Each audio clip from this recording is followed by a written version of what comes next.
To start off with Angela, she ended up winning the 165-pound class. You know, slipping here and got a national championship. And I want to say good for you with that because you got to go back home. Right, exactly. That's right, exactly. So that's number one. But she's a national champion now for the first time. Her lifting wasn't as good as it, has been. She got in a car accident probably a few months ago. You too. Yeah, exactly. We got rear-ended pretty bad, and that messed her up for quite a while. And so it kind of threw our training off. So I was just happy she still wanted to compete. I was happy she still came in and did what she needed to do. Other than that, Barbara came in and just had a fantastic day. I mean, she was like lighting it up. She missed one lift, a deadlift. Yeah. Other than that, I mean, she's rolling. I mean, next time she's going to be a force to be reckoned with. I think she's doing pretty good. I'd like to say that I think the entire Goggins Force crew is a force to be reckoned with. You know what I mean? Because you've got your girls. Yourself. Thanks, man. I appreciate that. You've got so many lifters that it seems like every meet their totals are going up. They're missing less and less lifts. Right. They conduct themselves very well on the platform. I did notice yesterday some belt flipping going on. Oh, yeah. I noticed some belt flipping yesterday. Oh yeah. Well, they didn't really celebrate during the lift. But when Barbara turned around and left the platform, though, she flipped that belt like it's on. You know what I mean? Like, I got this. You know what I'm saying? That's confidence there. I've been watching some of these lifters that have the lever belts, and when they get a big lift and they get the confidence, they flip the belt. Oh yeah, flip that belt. That looks pretty cool. That was pretty awesome. We watched that on video. We watched that over and over. That was pretty cool. As far as Malik goes, I mean, I couldn't do it. I couldn't be any more excited for this guy. He was totally incredible. I mean, he nailed all his squats. His last one, I mean, it was just as deep as any of them, or deep in any world record squat I ever seen, in my life. He just had a fantastic day, and still was slightly off a bit.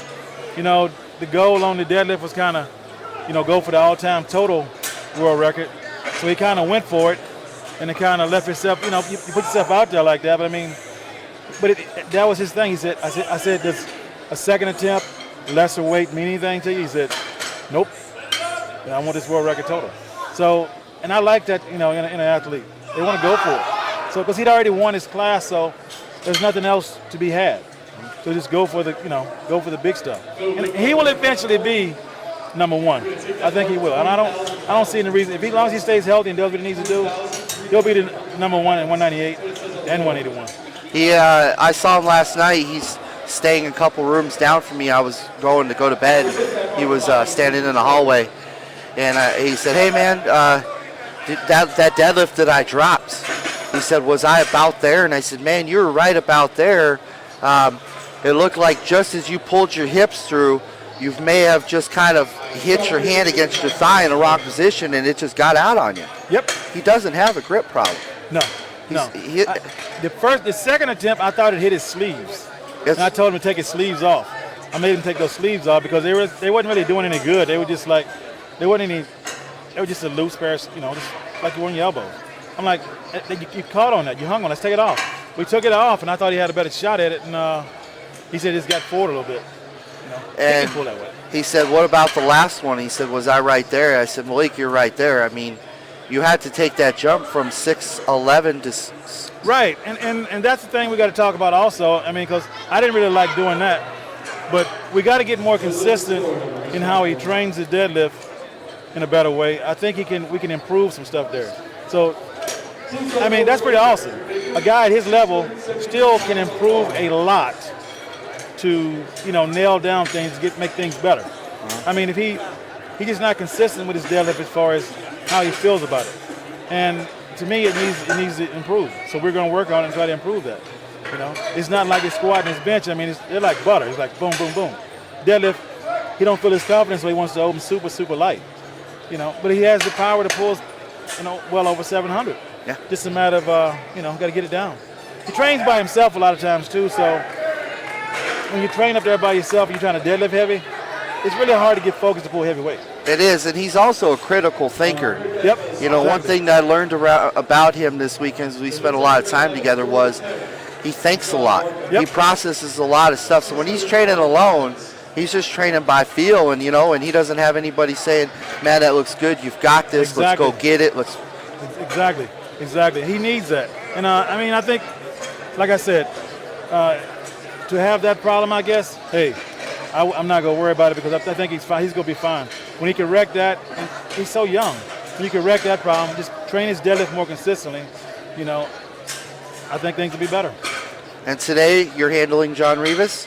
Not really. I don't know if I'm working with John. I think Ed may be helping John. I may help him a little bit if he wants me to. I'm here mostly handling Rick Bitzer and Rick David Vincent? Douglas. Yeah, David Rick Bitzer. Yeah. He's a pretty big dude. You see the guy was sitting there talking to? Yes. He's standing right beside Rivas, the big guy. You Okay, remember? yeah. Yeah, that big guy, yeah. Okay. Him. He's from Arizona, actually. That's why I met him out there. He was at your meet. Oh, yeah. That big old, you know what I'm saying? That big, yeah. I started programming him. Yeah, we talked about that. Yeah. That dude's a monster, man. I'm That's what we said. I remember you saying like something like, "What's in the water out here?" Yeah, exactly. Man, I felt like I feel like he should be in northern Arizona up in Flagstaff chopping down trees. Man, I was like a kid in a candy store. Looking at the lips, I'm like, hey, man, who's that guy? I'd like to help him. I mean, I was just excited. And we kind of talked, and it kind of clicked, and he wanted me to help him with this program. I've been working with him, so I'm excited about him. We'll see what happens. And he's built like a monster, man. I mean, he's a beast. Yeah, and I'm helping the beast, by the way. You are helping the beast. I'm helping the beast, yeah. David the Beast Douglas. He got some knee issues going on. I don't think he's going to squat really heavy this time, but we've been working on his deadlift, so we'll see if his deadlift, we can showcase that and see what's up, and his bench press. Awesome. After this meet, I'm hoping he wants me to take over his training, the squat and the bench, all of it. So if I can do that, then hopefully we can improve him. And I think he has the potential, but sometimes I think inconsistencies in training could be doing things a little bit different to get better. That's what I want to work on. So people want to get a hold of you. Again, the best way to get a hold of you for some coaching online is GogginsForce@gmail.com, or check me on my Instagram page, send me an Instagram message, or send me a Facebook message. You know what I'm saying? I really appreciate your time. I know you got a busy day. I thought, man, if I could get you on just a little bit, talk about yesterday, then talk about today and the strategies that you're going to go through, because, you know, I think you're the best coach in the country, and I like the way your lifters carry themselves. I mean, they're professional, they're intelligent, they make smart choices. What I like about your lifters, when I say they make smart choices, meaning they say, Steve, this is what I want to do, and you say yeah or no, or they just say, Steve, do what you do. Right. And you pick the numbers and let me just Exactly. And I'm going to be more on the conservative side rather than trying to be. As I get older, you learn how to do that. You learn how to be a little more conservative. Every now and then you can, you go out there and throw one out there and try to, you got to go for it sometimes. But you want to try to, in order to keep lifters healthy and in the game a lot longer, you got to be a little bit conservative a little bit. Because I know most people that I work with or do this, they want to do this for a long time. And so if you want to do this for a long time, you got to be more conservative and be smart about it. Not being conservative is a word. I think people, may think that means okay, well, I need to just go light all the time. No, it don't mean that. That means you just got to watch it and be careful with your attempts. I think for longevity, if you want to be around for a while, banging your head at 90% all the time or 95 or heavy singles, not gonna work. Like I said yesterday, you can't lift at a high level year-round and think that you're not going to pay the toll physically. You yourself have been at it for a very long time. Mm-hmm. You're a Hall of Fame lifter, coach. The key to a lot of your success has been knowing when to turn it on and when to turn it off, right? Got to. That's it. That's the main thing. Matter of fact, I'd like to thank Steve Dennis and the committee yesterday for voting me into the Hall of Fame. It was a great day yesterday. That was pretty cool, too. Yeah. I did get the Hall of Fame recorded. It is up on YouTube already. I got from start to finish. Go to Pancillo Power Talks YouTube channel. It's about 45 minutes long. It's archived. It's up forever, the history. Oh, cool, okay. I got your speech. I got everybody's speeches. I got everything. Oh, good deal. Really wanted to get that up last night, so it was up there, That's awesome, man. That's awesome. I was saying earlier, seeing some of these big guys walk in, it's kind of funny. The first day and the second day, I felt like I was a basketball player in this place because everybody's so short. Yeah, exactly. The 198s, you're lucky if you get a 198er that's like 5'9". Not today. Me being 6'2", I see all these other 6'2", 6'3" guys, and they're like 330, 340, 350. It's like, whoa. Yep. All the big boys here today. It's like apparently the Las Vegas Zoo let all the bears out today. Yep, they're out today and growling. It's going to get nasty in here later. Yep. Jake Johns and Brandon Allen both totaling over 2,300 pounds, trying to beat each other. Oh, wow, this is going to be cool. Both going to squat over 9, both going to bench press over 6. It's going to be nasty. Awesome. I can't wait to see that. Totally incredible. It's going to be cool. I cannot wait. Next weekend, you have the drug-free national championships. Yes, next week is the first USPA drug-tested national championships that the USPA has ever had. And I'm excited about it to have so many different, both type of events under the USPA umbrella. You know what I'm saying? You don't have to go outside the USPA for whatever you want to get as far as your lifting needs. We got it all.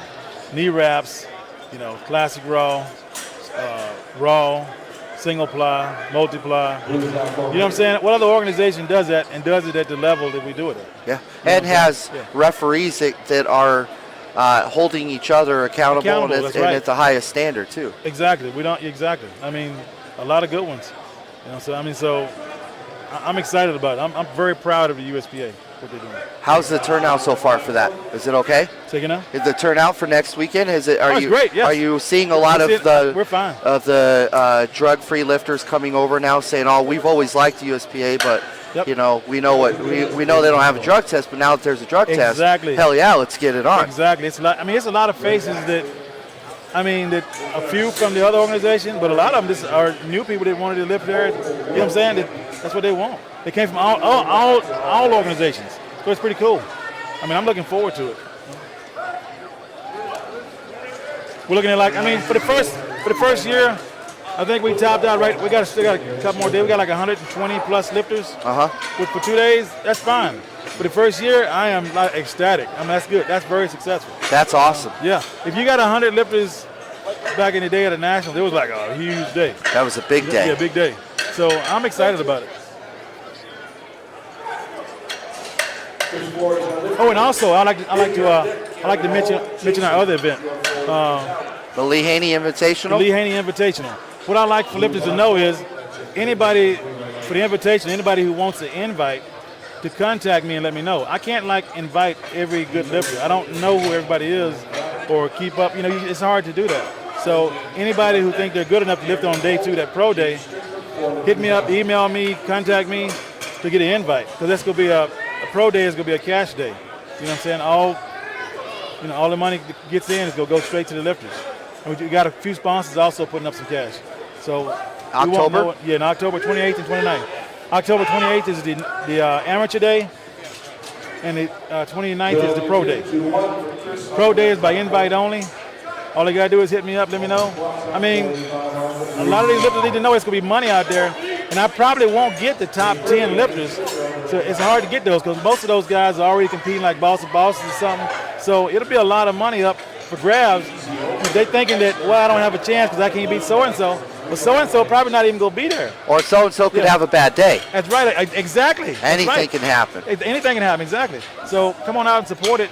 And by you supporting it, you guys want these cash meets, you got to put you got to put a little money into it. It's a $150 entry fee, and all of that money is going right back to the lifter. It's just money to put in the pot. You know what I'm saying? I think it's the best idea I could think of as far as doing it that way, to do it. And we're going to give it away by formula. I hadn't decided yet which formula I'm going to use. Nice. Yeah. Nice. Yeah. So I'm really excited about that. To be teamed up with Lee Haney, 8-time Mr. Olympia. Yes. Yeah. That's exciting itself right there. Exactly, yep. I was talking to a couple of the lifters that you have in Georgia about it, and I said, I'm really happy to see you guys, you having a pro showcase meet or a money meet, so to speak, because like I talked to Malik yesterday, a guy like Malik, he's going for the money. Yep. And any chance he can get it to make it, he's going to do it. And when you're at that level and you're that good of a lifter, there's no reason not to. Yep. So I told Malik, I said, man, you just continue being you and be you and play your game and not worry about anybody else. And he does such a good job of staying away from social media. And right. he gets out there when he feels comfortable and says what he says, but he does a good job of not letting people get to him. Yep. Like a lot of these other lifters that live and breathe off social media. I said, you be you. You go play your game. Nobody can touch you, man. You're the baddest man on the planet right now. Man, if we When can he's keep, hot, we can keep this guy, keep his head right, keep his mind right, keep him straight, which he's an adult. You know, if we can keep him going. I mean, I say that because he has the potential, I believe, to probably be one of the great. He's already one of the greatest of all time. He has the potential to be the greatest of all time if he keeps on putting in the work. You got to put in the work on all 3 lifts and be dedicated to the sport. Not let too many outside things get his attention, get in his way. I think if he does that, I'm serious. I think at the end of the day, I think he'd possibly be one of the greatest of all time. I mean, I was giving him a hard time too yesterday. I said, here's what you got to do. You got to stop going for hikes and taking your art book and drawing trees. Yeah. Yep. I was just giving him a hard time because, you know, for people that don't know him, he's a very quiet person. Yep. And, you know, he's into things that people would never know he's into. So he came on, we did a little interview, and we talked about who he is as a man and what he stands for, you know, and a lot of people probably didn't even know he's a nurse. Right, exactly. He's a high IQ guy. He's not a. Yep. No idea. Hey, what flight are they on over there? Is that B? Flight B. B as in boy. Just started? Okay. I gotta get back here in a minute, help Rick out. No, I appreciate your time, man. Thank you. Oh, definitely. No problem, man. Thanks No. a lot. Oh, Gary. Definitely. Be seeing you around, I'm sure. Oh, definitely. Flip this up. Yeah.